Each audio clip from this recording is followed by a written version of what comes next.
Los 4 expresidentes de la República anunciaron que no asistirán a la ceremonia de cierre de la Convención Constitucional este 4 de julio. La mesa del organismo recibió críticas por no invitar a los exmandatarios desde el principio. Para ahondar en este tema, tomamos contacto con el convencional Fernando Atria. ¿Cómo está, Fernando? Muy buenos días, gracias por conversar con CNN Chile. Buenos días, Ivo. Un gusto conversar con usted. Fernando, ¿qué le parece este rechazo de todos los expresidentes de la República, de Ricardo Lagos, Eduardo Frei, Michelle Bachelet y también del expresidente Sebastián Piñera, a la ceremonia de entrega y la firma del texto propuesto por la Convención Constitucional? Yo creo que habría sido mejor que hubieran asistido. Yo en su momento dije que la decisión de no invitarlos me parecía una mala decisión de la mesa. Por otro lado, también es verdad que toda la discusión que se generó alrededor de la invitación es una discusión que no facilitó que hubieran decidido aceptar la invitación, sino al contrario. Entonces, lamento que no vayan. Creo que en todo caso esa decisión de no ir es reconducible a una decisión, en mi opinión, equivocada de la mesa inicial de que no invitarlos. Con el criterio que ellos tenían, yo entiendo el criterio, ellos decían, no, es que tienen que ser invitadas autoridades y los expresidentes ya no son autoridades, fueron autoridades. En fin, ese fue el criterio que la mesa usó para decidir inicialmente.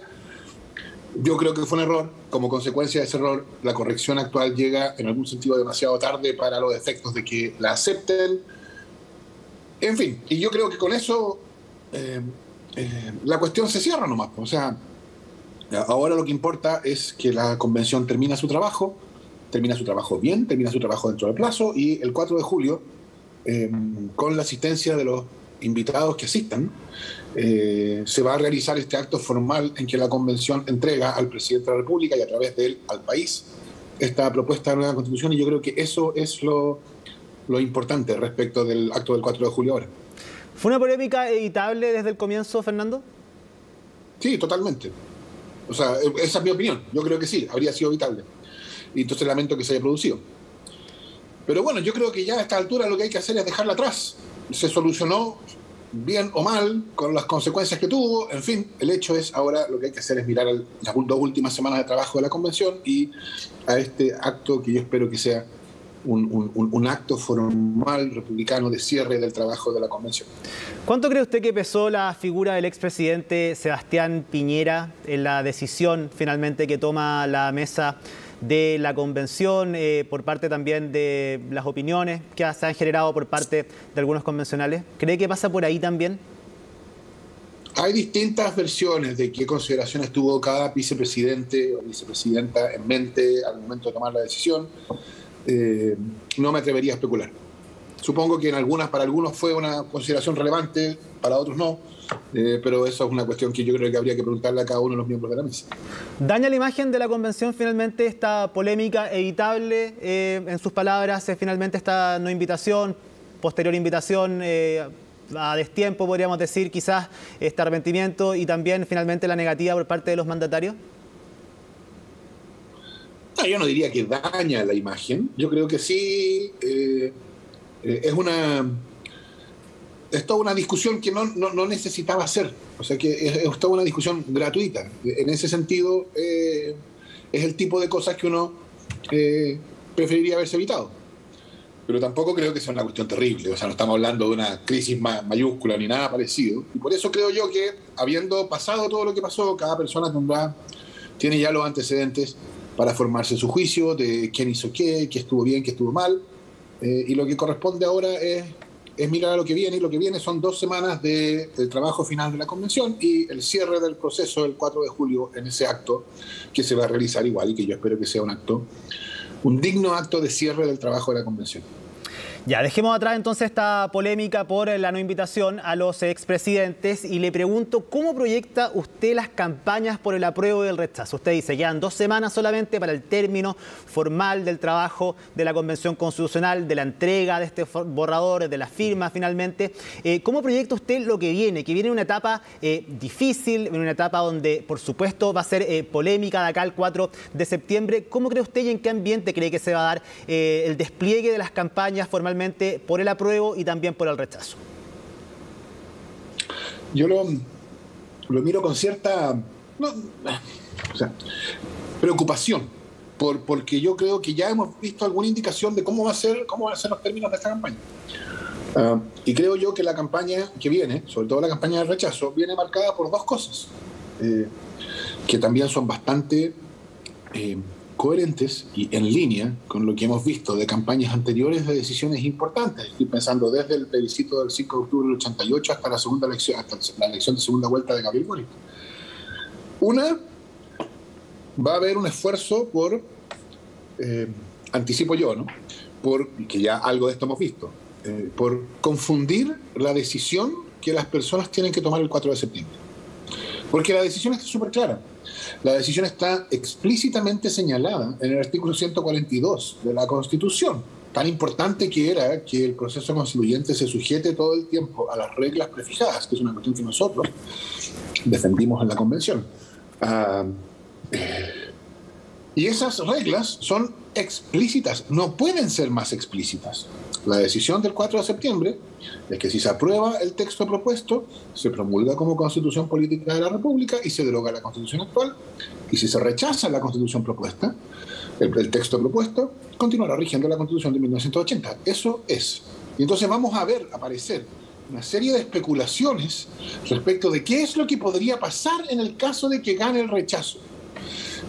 Con el nombre de esta genérica tercera vía, etcétera, que yo creo que es algo que lo único que va a ser confundir la campaña. Entonces esa es una cuestión, yo creo que es una campaña que se va a caracterizar por un esfuerzo por confundir la alternativa que el país tiene delante. Y la segunda, que también la hemos visto, es la de, vamos a ver mucha, me permito llamarla creatividad jurídica, para inventar a partir del texto de la Constitución consecuencias que se seguirían indefectiblemente. Ya hemos escuchado a distintas personas en distintos contextos decir que del texto de la Constitución aprobado se seguiría indefectiblemente que los narcotraficantes podrían ser candidatos a alcalde y ser elegidos. Y eso no es así. O que del contexto de la actual Constitución se seguiría indefectiblemente que las personas van a perder su segunda vivienda. Tampoco es así. Y eso es algo que yo estoy seguro que vamos a encontrar mucho más, ¿no? O sea, interpretaciones o afirmaciones sin ninguna base que se presentan como lo que la Constitución dispone. Y eso, para ambas cosas en realidad, es muy importante el esfuerzo de explicar cuál es la alternativa que cada persona enfrenta el 4 de septiembre y respecto a la cual tiene que tomar una posición, aprobando o rechazando, y explicar también cuál es el contenido de la nueva Constitución, que yo espero que sea una campaña en la cual participe, por cierto, el gobierno, cuál es el contenido de la nueva Constitución, porque es responsabilidad del gobierno que las personas tengan la información que necesitan para tomar una decisión responsable. Por supuesto, no espero que el gobierno haga campaña por el apruebo, así que información sobre el contenido de la nueva Constitución, yo creo que va a ser lo más importante en la campaña y la manera de enfrentar. Lo que yo estoy seguro que va a venir una avalancha de afirmaciones, por lo menos objetables, digámoslo así, en el sentido menos acusatorio del mundo, por lo menos objetables sobre el contenido de la nueva Constitución.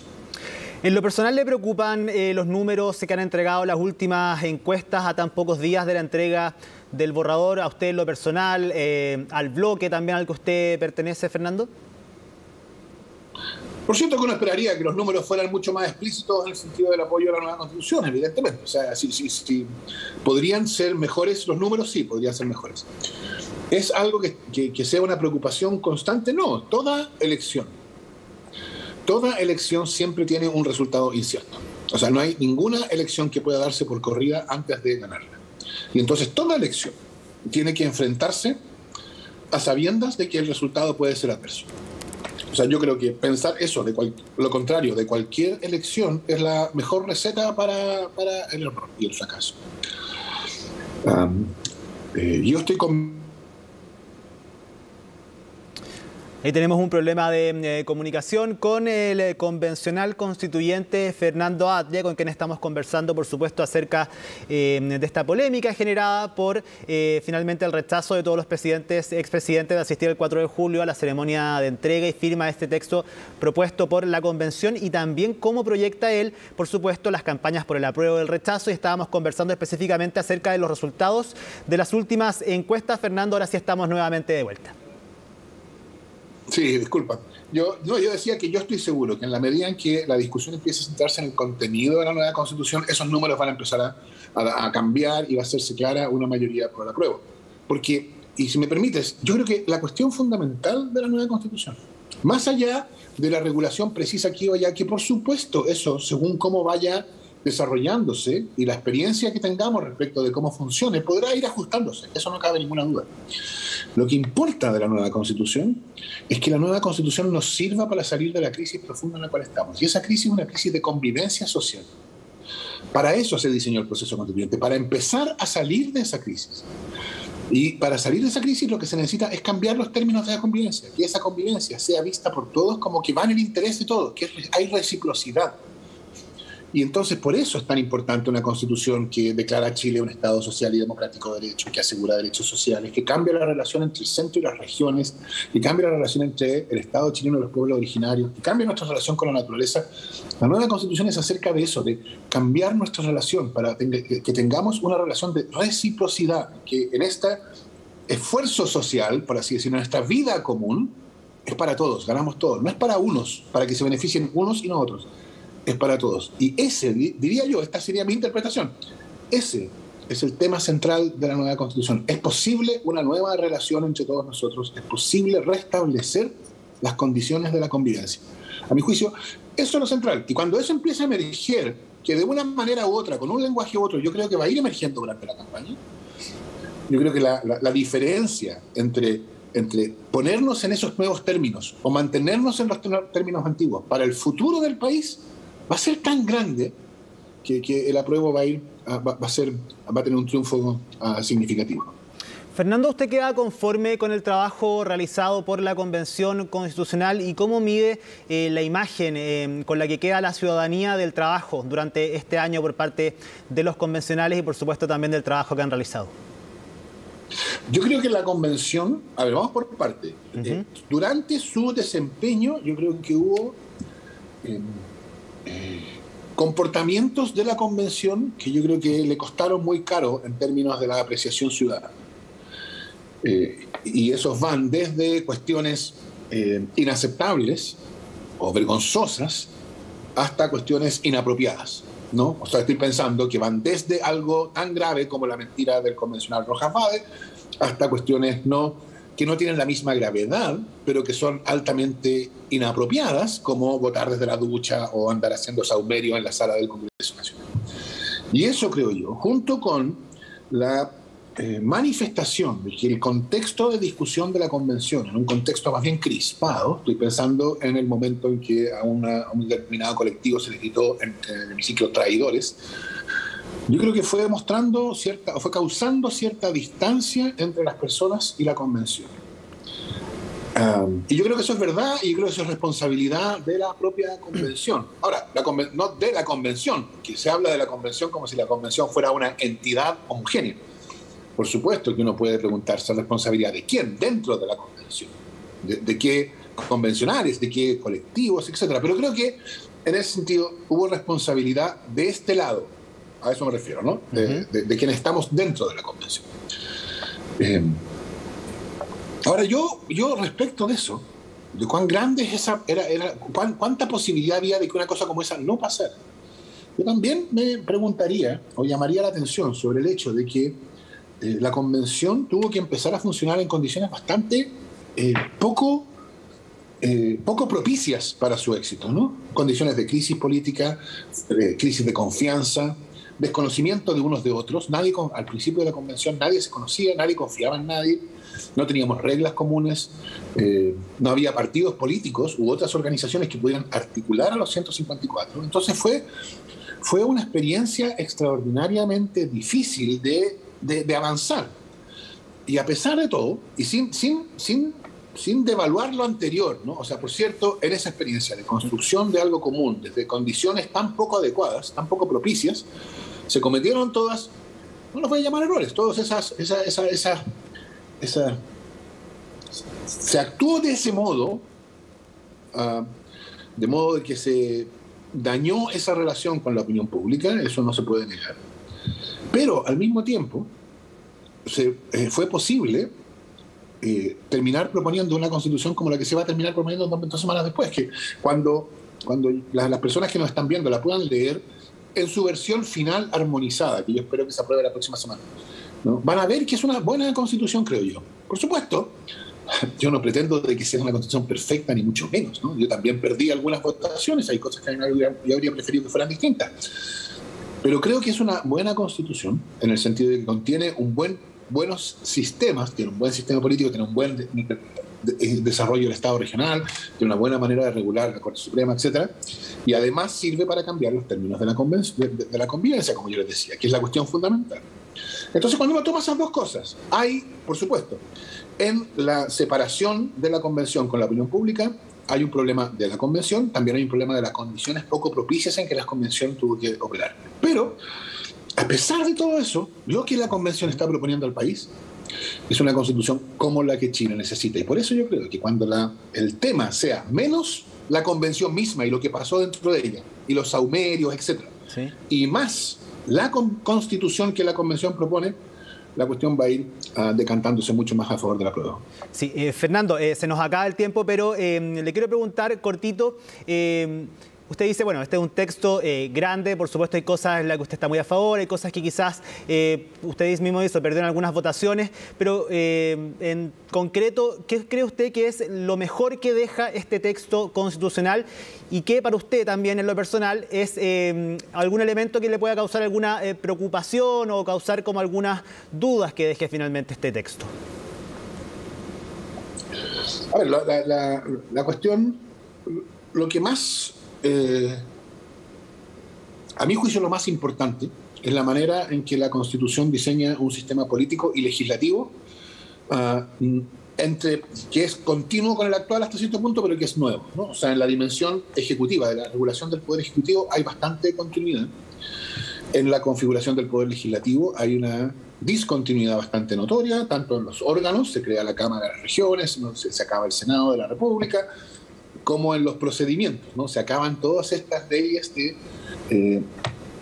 todo este entramado de leyes que inventó la Constitución de 1980, de leyes ordinarias, leyes de quórum calificado, leyes orgánicas constitucionales, leyes interpretativas de la Constitución, etcétera, leyes, cada una con su quórum contramayoritario específico. Todo eso se acaba y se vuelve a la buena vieja tradición democrática de que la ley se aprueba por mayoría, y que en ciertos casos hay mayorías calificadas, que no son reglas contramayoritarias, pero son una exigencia un poco mayor. Eso creo yo que es la cuestión más importante, porque de eso depende todo lo demás. ¿Y las dudas que le pueda dejar? Por cierto, sí. Después hay cosas nuevas que la Constitución está creando, que yo creo que en principio son buenas cosas, son buenas ideas. O sea, por ejemplo, el Estado regional, ¿no? Las entidades territoriales, todo eso yo creo que son buenas cosas, son cosas que Chile necesita.